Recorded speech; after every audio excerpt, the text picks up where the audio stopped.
ශික්ෂාකාමතා වේශයෙන් වච්චක කුක්කුච්චය. මෙය බොහෝ සෙයින් පැවිද්දන් කෙරෙහි උපදනා වච්චක ධර්මයකි.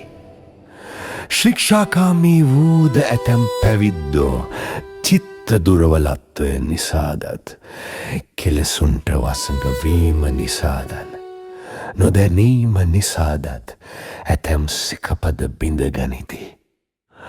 ඔවුන් කෙරෙහි සමහර විට මාගේ ශීලය ශුද්ධ නැතද ශීලය බිඳීමෙන් මට පාපයක් වීද යනාදීන් ශික්ෂාකාමතා වේශයෙන් කුක්කුච්චය පහළ වේ.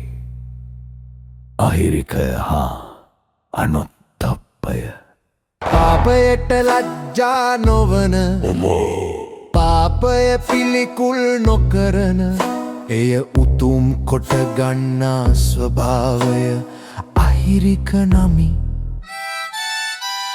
පාපයට බිය නොවන පාපය පිහිටක් කොට ගන්නා ස්වභාවය අනොත්තප්ප නමි. මේ දෙක සම කල්හි එක්ව පවත්නා ධර්ම දෙකකි. යම් තැනක අහිරිකය ඇතින මෙතැන අනොත්තප්පයද ඇත. යම් තැනක අනොත්තප්පය වෙන හෙන අහිරිකයද ඇත. පරාක්‍රමයේ වේශයෙන් වච්චක අහිරිකානොත්තප්පයෝ.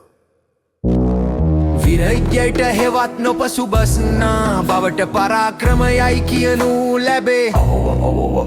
බොහෝ දෙනෙකු ඇති තැනකදී යම් කිසි පාපක්‍රියාවක් කැරුමට අන්‍යයන් ලැජ්ජාවෙන් හාබියෙන් පසුබස්නා කල්හි සමහර විට කෙනෙකුගේ සිත්‍රි අහිරිකා නොත්තප්පයෝ පරාක්‍රමයේ වේශයෙන් පහළ වෙති.